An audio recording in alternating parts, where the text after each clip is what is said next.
Hi friends, welcome to Anita Prabhakar special kitchen channel. Friends, ಇವತ್ತು ನನ್ನ special ಕಿಚನಲ್ಲಿ ನಿಮ್ಮೆಲ್ಲರಿಗೂ ವೆಜಿಟೇಬಲ್ ಪನ್ನೀರ್ ಬಿರಿಯಾನಿ ಹೇಗೆ ಮಾಡೋದು ಅಂತ ತೋರಿಸ್ಕೊಡ್ತೀನಿ. ಈ ಬಿರಿಯಾನಿ ಬಂದು ತುಂಬ ಟೇಸ್ಟಿಯಾಗಿರುತ್ತೆ, ಸಾಫ್ಟ್ ಆಗಿರುತ್ತೆ. ಒಂದ್ಸತಿ ಈ ರೆಸಿಪಿನ ನೀವು ಮಾಡ್ಕೊಳ್ಳಿ, ಮನೆಯವರೆಲ್ಲ ಇಷ್ಟಪಟ್ಟು ಡೆಫಿನೆಟ್ಲಿ ಪದೇ ಪದೇ ಕೇಳ್ತಾರೆ. ಇದು ತುಂಬ ಹೆಲ್ತಿಯಾಗಿರುತ್ತೆ, ವೆಜಿಟೇಬಲ್ಸು ಪನ್ನೀರೆಲ್ಲ ಹಾಕಿರೋದ್ರಿಂದ, ಮತ್ತು ತುಂಬ ಟೇಸ್ಟಿಯಾಗೂ ಇರುತ್ತೆ.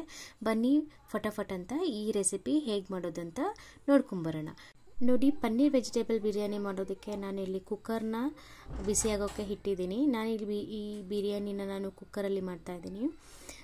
ಬಿಸಿಯಾಗೋ ಕುಕ್ಕರ್ಗೆ ನಾನು 3 ಟೇಬಲ್ ಸ್ಪೂನ್ ಎಣ್ಣೆ ಹಾಕ್ಕೊಳ್ತಾ ಇದ್ದೀನಿ. ನಾನು ನನ್ನೆಲ್ಲ ಅಡುಗೆಗಳಲ್ಲಿ ಬಳಸೋದು ಗಾಣದ ಎಣ್ಣೆ, ಅದನ್ನೇ ನೀವು ಬಳಸಿ ಅಂತ ಪದೇ ಪದೇ ಹೇಳ್ತೀನಿ, ಯಾಕಂದರೆ ಆರೋಗ್ಯಕ್ಕೆ ತುಂಬ ಒಳ್ಳೆಯದು. ನೋಡಿ ಫ್ರೆಂಡ್ಸ್, ಇವಾಗ ನಾನು ಮಸಾಲೆ ಸ್ಪೈಸಸ್ನ ಹಾಕ್ಕೊಳ್ತಾ ಇದ್ದೀನಿ.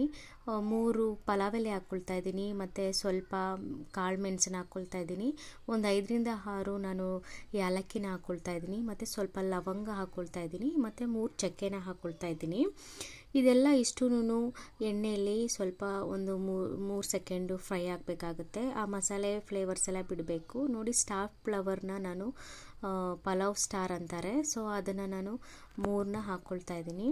ಸ್ವಲ್ಪ ಇದನ್ನು ಸ್ಟೋನ್ ಫ್ಲವರ್ ಅಂತಾರೆ, ಪಲಾವ್ ಕಲ್ಲುವ ಅಂತಾರೆ ಕನ್ನಡದಲ್ಲಿ, ಅದನ್ನು ನಾನು ಸ್ವಲ್ಪ ಹಾಕ್ಕೊಳ್ತಾ ಇದ್ದೀನಿ. ಇಷ್ಟೂ ನಾನು ಒಂದು 3 ಮಿನಿಟ್ಸು ನಾನು ಎಣ್ಣೆಯಲ್ಲಿ ಫ್ರೈ ಮಾಡಿಕೊಂಡೆ. ಇವಾಗ ಹಚ್ಚಿಟ್ಕೊಂಡಿರೋಂತಹ ನಾನು 3 ಈರುಳ್ಳಿನ ಹಾಕ್ಕೊಳ್ತಾ ಇದ್ದೀನಿ. ನಾನಿಲ್ಲಿ ಸ್ಲೈಸ್ ಆಗಿ ಈರುಳ್ಳಿನ ಹಚ್ಚಿಟ್ಕೊಂಡಿದ್ದೀನಿ. ನೀವು ನಿಮ್ಗೆ ಇಷ್ಟ ಬಂದ ಹಾಗೆ ನೀವು ಹಚ್ಕೋಬೋದು. ಇವಾಗ ಈರುಳ್ಳಿ ಎಣ್ಣೆಲೆಲ್ಲ ನೀಟಾಗಿ ಫ್ರೈ ಆಗಬೇಕಾಗುತ್ತೆ. ಈ ಈರುಳ್ಳಿ ಸಾಫ್ಟ್ ಆಗಬೇಕು, ಲೈಟಾಗಿ ಈರುಳ್ಳಿ ಬಣ್ಣ ಚೇಂಜ್ ಆಗೋವರೆಗೂ ನಾವು ಎಣ್ಣೆಯಲ್ಲಿ ಫ್ರೈ ಮಾಡ್ಕೋಬೇಕಾಗುತ್ತೆ. ಹೈ ಫ್ಲೇಮಲ್ಲೇ ಇಟ್ಕೊಂಡು ಈ ಪ್ರೋಸೆಸ್ನ ಮಾಡಿ. ನೋಡಿ ಫ್ರೆಂಡ್ಸ್, ಇವಾಗ ನಾನು ಲೈಟಾಗಿ ಈರುಳ್ಳಿ ಬಣ್ಣ ಬದಲಾಗಿದೆ, ಅದಕ್ಕೆ ನಾನು ಹಚ್ಚಿಟ್ಕೊಂಡಿರೋಂಥ 2 ಟೊಮೊಟೊಗಳನ್ನ ಸೇರಿಸ್ಕೊಳ್ತಾ ಇದ್ದೀನಿ. ಇವಾಗ ಎಲ್ಲ ಮಿಕ್ಸ್ ಮಾಡಿಕೊಂಡು ಈರುಳ್ಳಿ ಕೂಡ ಸಾಫ್ಟ್ ಆಗೋ ರೀತಿ ನಾವು ಮಿಶ್ರಣದೊಂದಿಗೆ ನಾವು ಫ್ರೈ ಮಾಡ್ಕೋಬೇಕಾಗುತ್ತೆ. ಎಲ್ಲ ಮಿಕ್ಸ್ ಮಾಡಿ ಕೊಡಿ, ಚೆನ್ನಾಗಿ ಬೇಯಿಸ್ಕೊಳ್ಳಿ. ನೋಡಿ ಫ್ರೆಂಡ್ಸ್, ಇವಾಗ ನಾನು ಎಲ್ಲ ಬಂದಿದೆ, ಅದಕ್ಕೆ ನಾನು 1.5 ಟೇಬಲ್ ಸ್ಪೂನು ಶುಂಠಿ ಬೆಳ್ಳುಳ್ಳಿ ಪೇಸ್ಟ್ನ ಸೇರಿಸ್ಕೊಳ್ತಾ ಇದ್ದೀನಿ.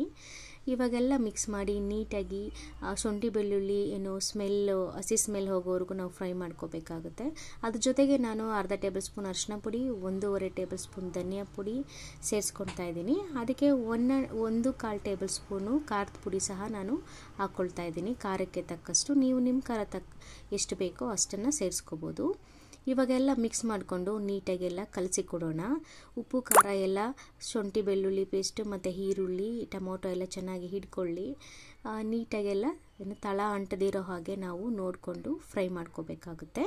ನೋಡಿ ಫ್ರೆಂಡ್ಸ್, ಎಲ್ಲ ಮಿಶ್ರಣ ಚೆನ್ನಾಗಿ ಬೆಂದಿದೆ. ಇವಾಗ ನಾನು ಅದಕ್ಕೆ ಸ್ವಲ್ಪ ಮೊಸರನ್ನ ಸೇರಿಸ್ಕೊಳ್ತೀನಿ. ಪಲಾವ್ಗೆ ಮೊಸರು ಹಾಕಿದ್ರೆ ಪಲಾವ್ ತುಂಬ ಸಾಫ್ಟಾಗಿ ಬರುತ್ತೆ. ಇವಾಗ ನಾನು ಇದಕ್ಕೆ ಒಂದು 3.5 ಟೇಬಲ್ ಸ್ಪೂನ್ ಆಗೋಷ್ಟು ನಾನು ಮೊಸರನ್ನ ಸೇರಿಸ್ಕೊಳ್ತಾ ಇದ್ದೀನಿ. ಮೊಸರನ್ನ ಸೇರಿಸ್ಕೊಳ್ಳೋವಾಗ ಫ್ಲೇಮ್ ಲೋಲಿ ಇಟ್ಕೊಳ್ಳಿ, ಯಾಕಂದರೆ ತಳ ಅಂಟ್ಬಿಡುತ್ತೆ. ಇವಾಗ ಎಲ್ಲ ನೀಟಾಗಿ ಮಿಕ್ಸ್ ಮಾಡಿಕೊಂಡು ಸ್ವಲ್ಪ ಒಂದು 2 ಸೆಕೆಂಡ್ಸು ನಾವು ಫ್ರೈ ಮಾಡ್ಕೊಳ್ಳೋಣ. ನೋಡಿ ಫ್ರೆಂಡ್ಸ್, ಎಷ್ಟು ಚೆನ್ನಾಗಿ ಆಗ್ತಾಯಿದೆ. ನೋಡಿ, ಇವಾಗ ನಿಮಗೆ ನಾನಿಲ್ಲಿ ಆಲೂಗಡ್ಡೆ ಮತ್ತು ಕ್ಯಾರೆಟು, ಬೀನ್ಸು ಮತ್ತು ನೌಕೋಲು ಇಷ್ಟನ್ನು ನಾನು ವೆಜಿಟೇಬಲ್ಸ್ನ ಬಳಸ್ತಾ ಇದ್ದೀನಿ. ನೀವು ಹೂಕೋಸು ಸಹ ಹಾಕೋಬೋದು ನಿಮ್ಗೆ ವೆಜಿಟೇಬಲ್ಸ್ನ ಇದ್ರ ಜೊತೆಗೆ. ನೋಡಿ ಫ್ರೆಂಡ್ಸ್, ನಾನು ಕಟ್ ಮಾಡಿ ಇಟ್ಕೊಂಡಿರೋಂತಹ ಎಲ್ಲ ವೆಜಿಟೇಬಲ್ಸ್ ಹಾಕ್ಕೊಂಡು ಅದಕ್ಕೆ 1 ಇಡಿ ಕೊತ್ತಂಬರಿ ಸೊಪ್ಪನ್ನ ಹಾಕ್ಕೊಂಡು ನೀಟಾಗಿ ಮಿಕ್ಸ್ ಮಾಡ್ಕೊತಾ ಇದ್ದೀನಿ. ಇದಕ್ಕೆ ಬೇಕಾದರೆ ನೀವು ಹಸಿ ಬಟಾಣಿ ಇದ್ರೂ ಸೇರಿಸ್ಕೋಬೋದು. ಇಂಥ ತರಕಾರಿನೇ ಹಾಕಬೇಕು ಅಂತಂದೇನಿಲ್ಲ, ನಿಮ್ಗೆ ಯಾವ ಇಷ್ಟ ಆಗುತ್ತೋ ಆ ತರಕಾರಿನ ಬಳಸ್ಬೋದು. ನೋಡಿ ಫ್ರೆಂಡ್ಸ್, ಇವಾಗ ತರಕಾರಿ ಎಲ್ಲ ಉಪ್ಪು ಖಾರ ಎಲ್ಲ ಚೆನ್ನಾಗಿ ಹಿಡಿತು. ಇವಾಗ ನಾನು ಕ್ಲೀನ್ ಮಾಡಿ ರೆಡಿ ಮಾಡಿ ಇಟ್ಕೊಂಡಿರೋಂತಹ ಅಕ್ಕಿನ ಸೇರಿಸ್ಕೊಳ್ತಾ ಇದ್ದೀನಿ. ನಾನಿಲ್ಲಿ ಅಕ್ಕಿನ 2 ಗ್ಲಾಸ್ ತೊಗೊಂಡಿದ್ದೀನಿ. 2 ಗ್ಲಾಸ್ಗೆ 4 ಲೋಟ ನೀರು ಹಾಕ್ಕೊಳ್ತಾ ಇದ್ದೀನಿ. ಅಂದರೆ 1:2 ರೇಷಿಯೋದಲ್ಲಿ ನೀವು ವಾಟ್ರನ್ನ ಬಳಸಬೇಕಾಗುತ್ತೆ ಕುಕ್ಕರಲ್ಲಿ ಮಾಡೋವಾಗ. ಪಾತ್ರೆಯಲ್ಲಿ ಮಾಡೋದಾದರೆ 1 ಗ್ಲಾಸ್ ಅಕ್ಕಿಗೆ 3 ಲೋಟ ನೀರು ಹಾಕ್ಕೊಬೇಕು. ಕುಕ್ಕರಲ್ಲಿ ಮಾಡೋದಾದರೆ 1 ಗ್ಲಾಸ್ ಅಕ್ಕಿಗೆ 2 ಲೋಟ ನೀರು ಹಾಕ್ಕೊಂಡ್ರೆ ಸಾಕು. ನೋಡಿ ಫ್ರೆಂಡ್ಸ್, ಈಗ ನಾನು ಆಲ್ರೆಡಿ ಅಕ್ಕಿನ ತೊಳ್ಕೊಂಡಿದ್ದೆ, ಮತ್ತು ಅದಕ್ಕೆ ಬೇಕಾದ ಮೆಜರ್ಮೆಂಟ್ ನೀರಿನಲ್ಲಿ ಒಂದು 5 ನಿಮಿಷ ಸೋಕ್ ಆಗಲಿ ಅಂತ ರೆಡಿ ಮಾಡಿ ಅಕ್ಕಿನ ಇಟ್ಕೊಂಡಿದ್ದೆ. ಅದನ್ನು ನಾನು ಕುಕ್ಕರ್ಗೆ ಸೇರಿಸ್ಕೊಂಡು ಇವಾಗ ಮಿಕ್ಸ್ ಮಾಡಿಕೊಂಡು ನಾನಿವಾಗ ಇದನ್ನು ಕುದಿಯೋವರೆಗೂ ಇರಬೇಕಾಗುತ್ತೆ. ಕುಕ್ಕರ್ ಲಿಡ್ ಮೊದಲೇ ಮುಚ್ಚಕ್ಕೆ ಹೋಗಬೇಡಿ, ಕುದಿ ಬಂದಮೇಲೆ ನಾವು ಮುಚ್ಚಬೇಕಾಗುತ್ತೆ. ಆವಾಗ ಎಲ್ಲ ವೆಜಿಟೇಬಲ್ಸು ನೀಟಾಗಿ ಮಿಕ್ಸ್ ಆಗುತ್ತೆ. ನೋಡಿ ಫ್ರೆಂಡ್ಸ್, ಇವಾಗ ನಾನು ರುಚಿಗೆ ತಕ್ಕಷ್ಟು ಉಪ್ಪನ್ನ ಸೇರಿಸ್ಕೊತಾ ಇದ್ದೀನಿ. ಟೇಸ್ಟ್ ನೋಡಿಕೊಂಡು ನಿಮ್ಗೆ ಎಷ್ಟು ರುಚಿ ಬೇಕೋ ಅಷ್ಟು ಉಪ್ಪನ್ನ ಸೇರಿಸ್ಕೊಳ್ಳಿ. ಇವಾಗ ನೀಟಾಗೆಲ್ಲ ಮಿಕ್ಸ್ ಮಾಡಿಕೊಡ್ತೀನಿ. ಹಾಫ್ ಲೆಮನ್ನ ನಾನು ಈ ಸ್ಟೇಜಲ್ಲಿ ಹಾಕ್ಕೊಳ್ತಾ ಇದ್ದೀನಿ. ಹಾಫ್ ಲೆಮನ್ ಆದರೆ ಸಾಕು, ಯಾಕಂದ್ರೆ ನಾನಿಲ್ಲಿ 2 ಗ್ಲಾಸ್ ಮಾಡ್ತಾ ಇರೋದು. ನೀವು ಜಾಸ್ತಿ ಜನಕ್ಕೆ ಬೇಕಾದರೆ 1 ಲೆಮನ್ನ ಯೂಸ್ ಮಾಡ್ಬೋದು. ನೋಡಿ ಫ್ರೆಂಡ್ಸ್, ಇವಾಗೆಲ್ಲ ನೀಟಾಗಿ ಫಟಾಫಟ್ ಅಂತ ಮಿಕ್ಸ್ ಮಾಡಿ ಕೊಟ್ಬಿಡೋಣ. ಇನ್ನೇನು ಒಂದೇ ಒಂದು ವಿಸಿಲ್ ಬಂದರೆ ವೆಜಿಟೇಬಲ್ ಪನ್ನೀರ್ ಬಿರಿಯಾನಿ ರೆಡಿ ಆಗಿಬಿಡುತ್ತೆ.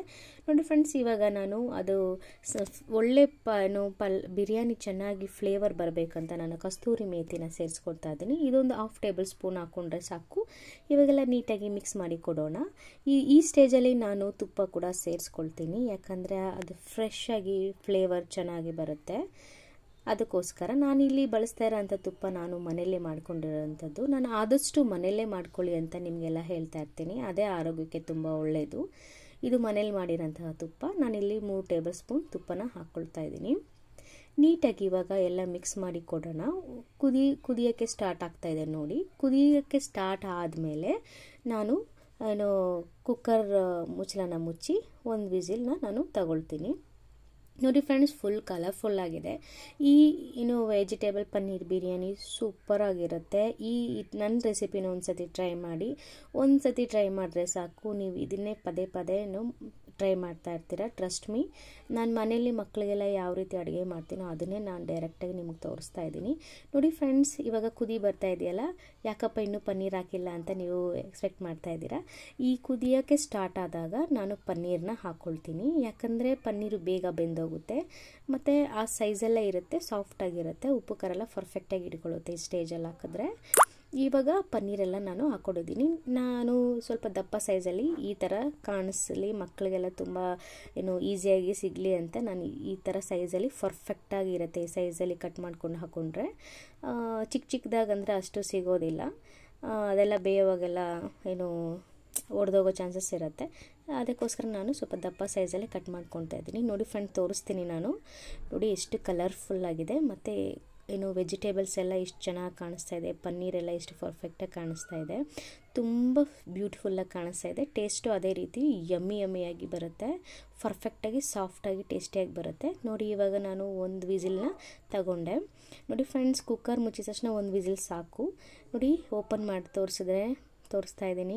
ಈ ರೀತಿ ಪರ್ಫೆಕ್ಟಾಗಿ ಸೂಪರಾಗಿ ಬರುತ್ತೆ ಬಿರಿಯಾನಿ. ಈ ರೆಸಿಪಿ ನೀವು ಒಂದ್ಸತಿ ಟ್ರೈ ಮಾಡಿ. ಅದರ ಮೇಲೆ ಗಾರ್ನಿಷ್ಗೋಸ್ಕರ ನಾನು ಕೊತ್ತಂಬರಿ ಸೊಪ್ಪನ್ನ ಸ್ವಲ್ಪ ಹಾಕ್ಕೊಳ್ತೀನಿ, ಮಿಕ್ಸ್ ಮಾಡ್ತೀನಿ. ನೋಡಿ ಫ್ರೆಂಡ್ಸ್, ಫಟಾಫಟ್ ಅಂತ ಪನ್ನೀರ್ ವೆಜಿಟೇಬಲ್ ಬಿರಿಯಾನಿ ಎಷ್ಟು ಸುಲಭವಾಗಿ ರೆಡಿ ಆಗೋಯ್ತು. ನೋಡೋದಕ್ಕೆ ತುಂಬ ಸುಂದರವಾಗಿದೆ. ಟ್ರಸ್ಟ್ ಮೀ, ಟೇಸ್ಟ್ ಕೂಡ ಅಷ್ಟೇ ಅದ್ಭುತವಾಗಿರುತ್ತೆ. ಈ ಥರ ವೆಜಿಟೇಬಲ್ಸ್ ಪನ್ನೀರೆಲ್ಲ ಹಾಕ್ಕೊಂಡು ಬಿರಿಯಾನಿ ಮಾಡ್ತಾಯಿದ್ರೆ ತುಂಬ ಆರೋಗ್ಯಕ್ಕೂ ಒಳ್ಳೆಯದು. ಮನೆಯವರೆಲ್ಲ ತುಂಬ ಖುಷಿಯಾಗಿ ತಿಂತಾರೆ. ಮಕ್ಕಳೆಲ್ಲ ಇಷ್ಟಪಟ್ಟು ಪದೇ ಕೇಳ್ತಾ ಇರ್ತಾರೆ. ಟ್ರಸ್ಟ್ ಮೀ, ನನ್ನ ರೆಸಿಪಿ ಒಂದ್ಸತಿ ಟ್ರೈ ಮಾಡಿ. ನೀವು ಆ ರೆಸಿಪಿ ನಿಮಗೆ ಹೇಗೆ ಬಂತು ಟೇಸ್ಟ್ ಅಂತ ನನಗೆ ಕಮೆಂಟ್ ಸೆಕ್ಷನಲ್ಲಿ ಕಮೆಂಟ್ ಮಾಡಿ. ಈ ರೆಸಿಪಿ ನಿಮ್ಮೆಲ್ಲರಿಗೂ ಇಷ್ಟ ಆಗಿದ್ರೆ ಲೈಕ್ ಮಾಡಿ, ಶೇರ್ ಮಾಡಿ, ಕಮೆಂಟ್ ಮಾಡಿ. ಇದೇ ರೀತಿ ರುಚಿಕರವಾದ ರೆಸಿಪಿಗಳನ್ನ ನೀವು ಕಂಟಿನ್ಯೂಸ್ ಆಗಿ ನೋಡಬೇಕು ಅಂದ್ಕೊಂಡ್ರೆ ಫಟಾಫಟ್ ಅಂತ ಅನಿತಾ ಪ್ರಭಾಕರ್ ಸ್ಪೆಷಲ್ ಕಿಚನ್ ಚಾನಲ್ಗೆ ಸಬ್ಸ್ಕ್ರೈಬ್ ಮಾಡ್ಕೊಳ್ಳಿ. ಇದೇ ರೀತಿ ನನಗೆ ನಿಮ್ಮ ಸಪೋರ್ಟ್ನ ಕೊಡ್ತಾ ಇರಿ. ನನ್ನ ಚಾನಲಲ್ಲಿ ಯಾವಾಗಲೂ ನಾನು ಆರೋಗ್ಯಕರವಾದ ಟೇಸ್ಟಿಯಾಗಿರುವಂತಹ ರೆಸಿಪಿಗಳನ್ನ ನಿಮ್ಮ ಜೊತೆ ಶೇರ್ ಮಾಡ್ಕೊಳ್ತೀನಿ. ಓಕೆ ಫ್ರೆಂಡ್ಸ್, ನೆಕ್ಸ್ಟ್ ವಿಡಿಯೋದಲ್ಲಿ ನಾನು ನಿಮ್ಮನ್ನೆಲ್ಲ ಇನ್ನೊಂದು ಹೊಸ ರೆಸಿಪಿಯೊಂದಿಗೆ ಭೇಟಿ ಮಾಡ್ತೀನಿ. ಅಂಟಿಲ್ ಟೇಕ್ ಕೇರ್, ಬಾಯ್.